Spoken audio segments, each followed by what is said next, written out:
Our first topic is like the elephant in the room. We're all aware of the problem, but nobody wants to talk about it because it's very divisive. In this case, the elephant is income inequality. It's grown significantly since the 1970s, with the greatest gap between the middle class and, yep, you guessed it, the top 1%. Nobel Prize-winning economist Robert Shiller declares it the biggest problem facing America today. French economist Thomas Piketty sees it as an urgent global issue.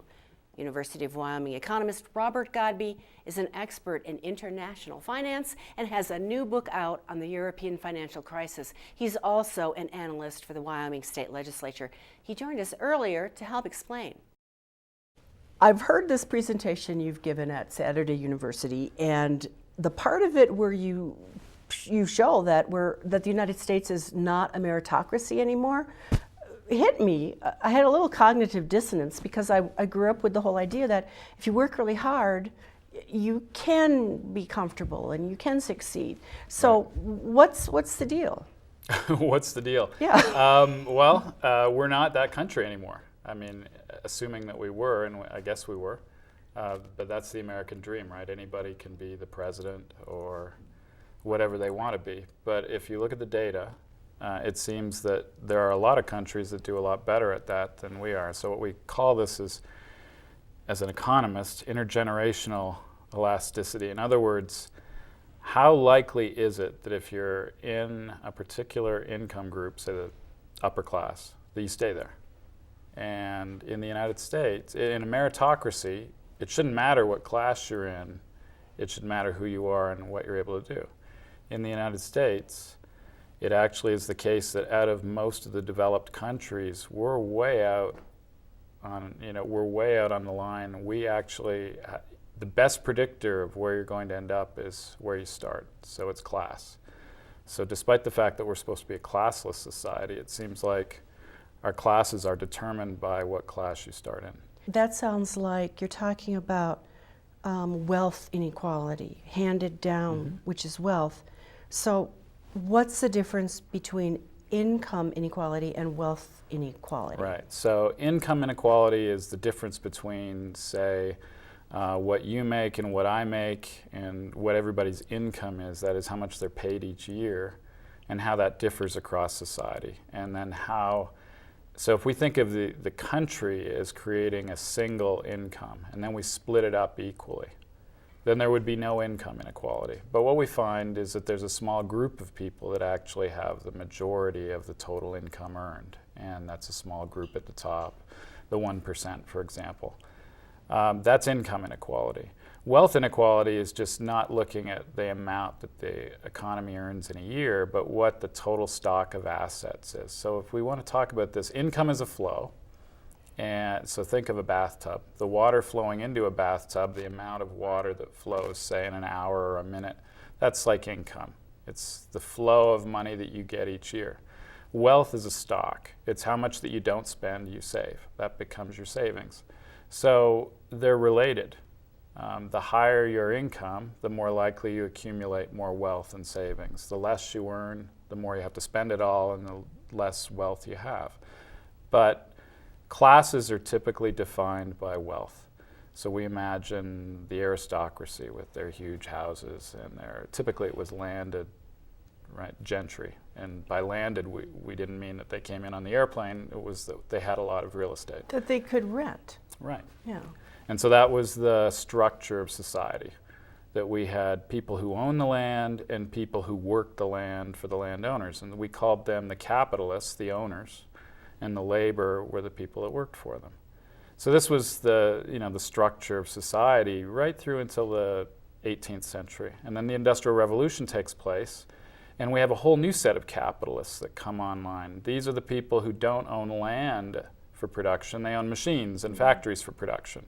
And what we have then is an exodus of the labor from the countryside to the cities. And it's the same structure, though. Then they work for someone, and then there's a total profit made. Out of that profit is the amount of money left over after you pay your labor and your materials, and that goes to the capitalist. And so that would be called capital income, and the labor income would be wages. the income inequality that we're experiencing or noticing today is not a brand new phenomena. There have been different cycles of it before, but we're noticing this cycle that kind of started in the late 70s or 80s, right? Right. Well, at least the upswing in the cycle. So we're a little challenged. We think that this has gone on for quite a while, but the evidence before the beginning of the 20th century is anecdotal, except in a few countries like France and England, where they have data that goes back somewhat further. But the data we work from is all a creation of basically the 20th century.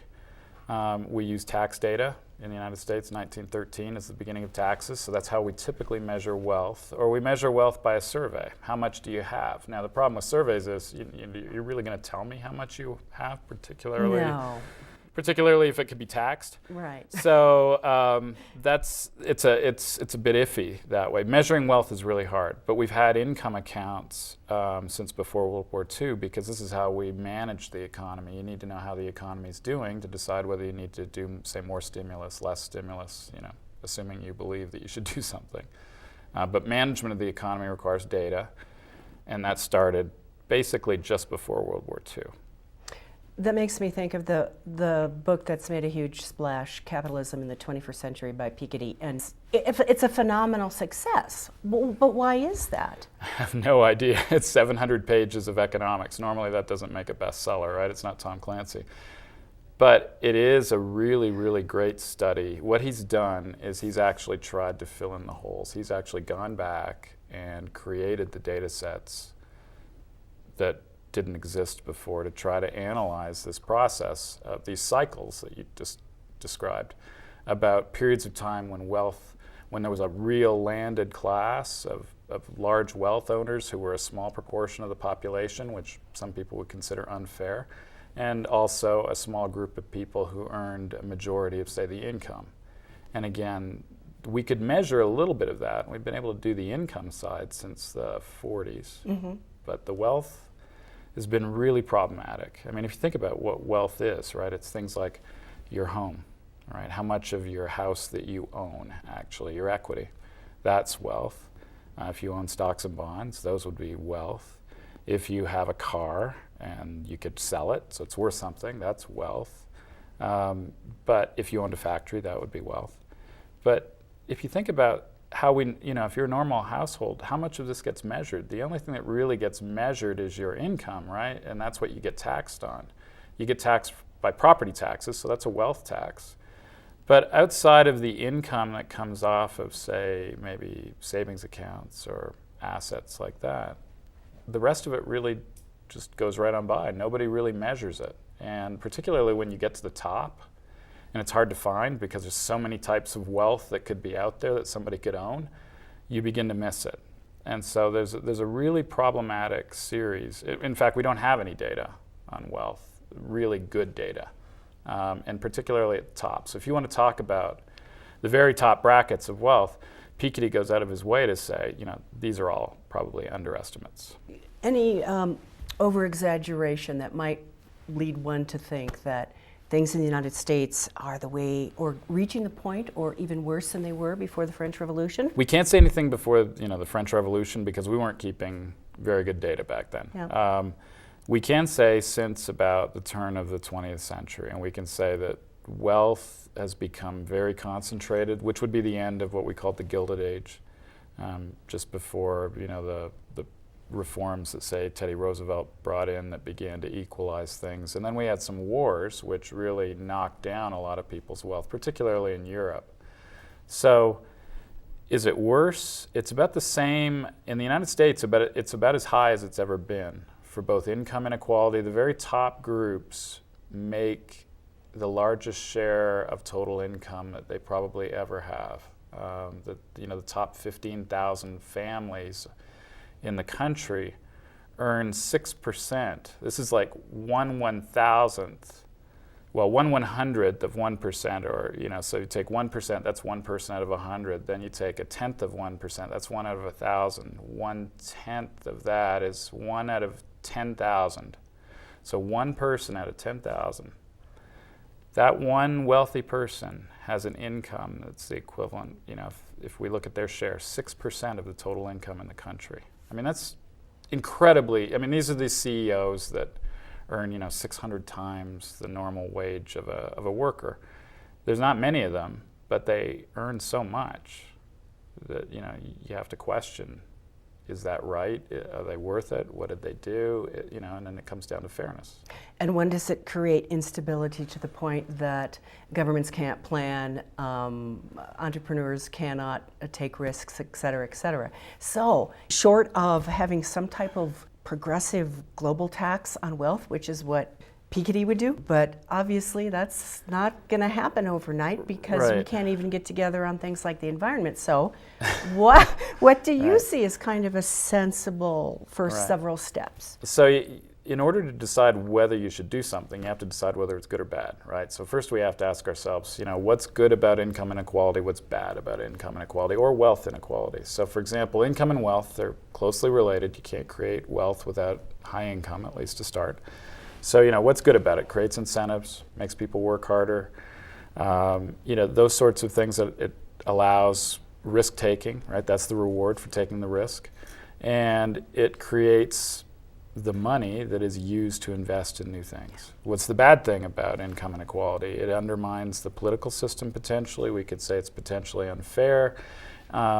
Those sorts of issues become important. It also could lead to a point where if you have such an extreme income inequality that some people just can't afford to get into the system. If you can't afford an education, you can't afford to buy the necessities. And we see that those kind of reinforce with things like the, undermining the political system that, say, extreme wealth can do, so you have instability. So extreme income or wealth inequality could lead to real instability in a society, and that's what Karl Marx was predicting would happen in capitalism in the 19th century. And Piketty isn't arguing that everything's going to fall down, but he's arguing that we really do have to be aware of this because it's a social choice. Is this okay? Now, with what we do about it, if you decide that it's not okay, then typically what we do is we employ taxes. So the Robin Hood, right? Take from the rich, give to the poor. That's basically what taxes do. If you're asking me what I think we should do, as an economist, I'm going to cop out and I'm going to say for now, I need to know more about what are the causes of inequality. And then I would probably try to attack the causes as much as try to redistribute. Thanks, Rob. Thanks for giving us your insights. You're welcome.